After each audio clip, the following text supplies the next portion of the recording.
Hello යාළුවනේ ඔන්න අදත් ඔයාලා DP කෝන් ස්කූල් සමග එකතු වෙලා නිර්මාණ කරන්න ආසාවෙන් ඉන්නේ. හරි. මම මේ බැඩ්මින්ටන් සෙල්ලම් කරන්න යන්න හදන්නේ. මේ ටිකේ මම විවිධ වර්ගයේ පරිගණක ක්‍රීඩා ගැන කිව්වා. අද මට හිතුණා බැඩ්මින්ටන් සෙල්ලම් කරන්න යන්න.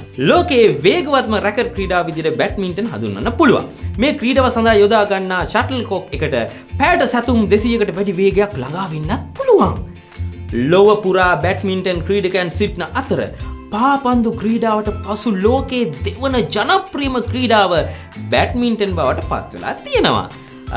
ජාත්‍යන්තර බැඩ්මින්ටන් සම්මේලනයේ සිටින සමාජික රටවල් ගණන 150කට අධිකයි. දන්නවද ලෝකයේ දිගම බැඩ්මින්ටන් තරගය ගැන? වාර්තාගත දිගම බැඩ්මින්ටන් තරගය වන්නේ පීටර් රස්මුසන් නම් ඩෙන්මාර්ක් ක්‍රීඩකයා සහ සුන් ජුන් නම් චීන ක්‍රීඩකයා අතර මුළු මිනිත්තු 124ක කාලයක් පැවැත් වූ තරගය. ඔන්න මම දැන් බැඩ්මින්ටන් ක්‍රීඩා කරන්න යන්න හදන්නේ. ඔයාලා එනවද මාත් එක්ක සෙල්ලම් කරන්න? හරි. අපි මෙහෙම වැඩක් කරමු.